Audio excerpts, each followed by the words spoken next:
Et qu'au contraire, le Christ, lui, il est le chemin, la vérité, la vie, on l'a vu tout à l'heure, et bien que ce chemin vers le ciel et vers les gloires nous est ouvert. Voilà, donc nous ne sommes pas enfermés comme ça dans la mort. Pour les obsèques, une initiative a même été mise en place, une opération consolation qui a pour but d'éviter que les messes d'enterrement ne soient célébrées sans assemblée.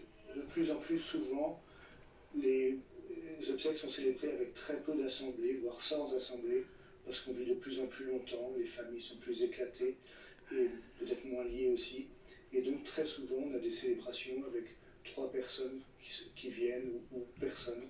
Et donc l'idée, c'est que les paroissiens peuvent être alertés dans ces cas-là pour pouvoir venir eux-mêmes prier pendant la célébration de ces obsèques. La mort n'est ni cachée ni fantasmée, car malgré le deuil et la tristesse, chez les chrétiens, mourir est une étape vers la vie éternelle. Voilà, c'est dire aussi effectivement l'enjeu à l'approche et au moment de la mort pour l'Église, l'enjeu en termes d'évangélisation. Véronique Jacquier, une oui, remarque, sur Cécile, finalement l'Église propose un chemin de paix pour être en communion avec ses défunts, alors que, mon père, vous avez commencé à nous expliquer que ça pouvait changer le caractère que de frayer avec les forces qui sont cachées derrière tout ce qui est occulte. Vous, ça vous a changé le caractère quand vous avez 13 ans? C'est-à-dire que ça change le caractère dans la mesure où ces esprits vont nous flatter d'une certaine manière. Comme c'est la curiosité qui est à la base, ça touche l'orgueil aussi. On a l'impression, c'est ce que disait un peu Olivier Joly, on a l'impression d'avoir des pouvoirs, d'avoir des connaissances que les autres n'ont pas.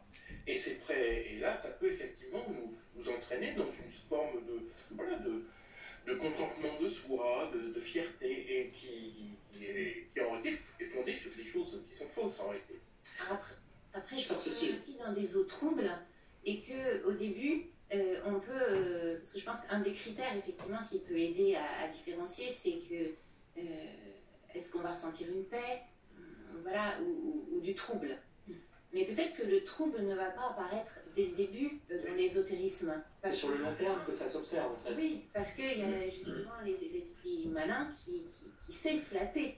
Donc c'est là où c'est dangereux aussi, parce qu'on a des personnes qui nous disent moi je vois pas pourquoi l'Église interdit ça, puisque moi j'ai été voir un médium et en sortant j'ai vu un cœur je sais pas, dans le ciel. Enfin voilà, ça c'est vraiment ma mère qui m'a fait un signe, et puis ça m'a pas fait de mal, au contraire, j'ai été heureuse. Bon, après j'ai envie de dire, ça règle pas forcément la question du deuil, puisque après on va...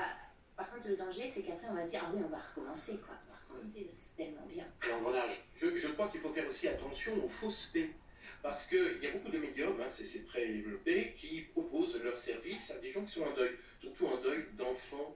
Et donc, c'est payant évidemment. On est dans une salle et puis ils disent, voilà, je suis en communication avec un enfant, par exemple, qui avait tel nom, etc. Alors bon, on lève le doigt. Et alors c'est toujours les mêmes choses. Il va bien, il est dans la paix, etc. Mais ce on se rend compte dans ces médiums, c'est que finalement, ils ne permettent pas le deuil. Parce qu'il y a une sorte de dépendance qui se fait. On a besoin d'entendre des paroles lénifiantes, la plupart du temps, soi-disant venant des enfants, mais on ne laisse pas partir. Parce qu'il faut aussi apprendre à laisser finalement le défunt partir. Olivier Joly, d'après votre expérience, donc je rappelle, vous étiez médium et vous êtes ensuite converti au christianisme, quelle paix dont vous pouvez témoigner aujourd'hui, avez-vous trouvé justement avec cette conversion et par rapport à ce que vous aviez vécu avant? Oui, tout à fait, on peut dire que je suis un peu plus en paix, même si, pour être honnête, le travail pour s'en sortir est long, très très long. Voilà, et les tentations sont encore nombreuses. C'est ce que j'entendais tout à l'heure, effectivement. Donc ça flatte les égos par les résultats, c'est surtout ça. Et donc les tentations, après, restent nombreuses. On a toujours tendance à vouloir passer par ces phénomènes pour obtenir des réponses. Voilà, le plus dur, c'est de se séparer, effectivement, de tout ça. Mais actuellement, j'ai un peu plus trouvé la paix, effectivement. Alors, on va écouter à présent le témoignage d'un prêtre à travers un documentaire qui s'appelle « Entre ciel et terre ». Témoignage d'un prêtre qui, face à ces phénomènes occultes, surnaturels, a trouvé un moyen qui est extrêmement efficace. Écoutez, s'il s'agit de la messe. Il m'est arrivé d'être convié dans des maisons dites hantées. De très belles maisons. Elles étaient invendables à cause de phénomènes étranges et horrifiants qui s'y produisaient. Des bruits de pas, de chaînes, des hurlements étranges, des expériences terrifiantes qui rendaient aux gens la vie impossible dans ces maisons. Si, après des prières d'exorcisme ou de libération, ces phénomènes étranges continuaient, je célébrais une messe pour les morts qui étaient décédés dans cette maison, peut-être en proie à de lourds péchés et ayant grand besoin de prière. Et à chaque fois que les exorcismes ont échoué, l'Eucharistie a fonctionné. Célébrée dans cette maison pour les âmes des morts qui avaient vécu là. Voilà une réaction les uns les autres. Sœur Cécile, finalement, la messe est un moyen aussi de retrouver cette communion avec nos défunts. La messe, c'est le trésor des trésors de la communion des saints. Parce que c'est le cœur du Christ qui s'ouvre, son cœur eucharistique, son cœur d'amour. Vous savez, la communion des saints, c'est vraiment lié à l'amour. J'apporte une précision par rapport à un petit complément. La mort, elle vient, elle a un pouvoir destructeur considérable. Il y a une chose sur laquelle la mort n'a aucun pouvoir, c'est l'amour. Saint Paul nous dit... l'amour est éternel. L'amour ne passera jamais, à l'être corinthien. L'amour ne peut mourir, donc la mort ne vient pas briser ce lien d'amour, ce qui est déjà un sujet d'espérance, de se dire, bien en fait, voilà, l'amour va passer différemment entre nous. Et en particulier, au cœur de cette communion des saints, l'amour passe par le cœur du Christ. Et donc par l'Eucharistie, il n'y a pas plus grand don d'amour et il n'y aura jamais plus grand don d'amour que le don d'amour du Christ sur la croix que nous célébrons et que nous réactualisons en chaque Eucharistie.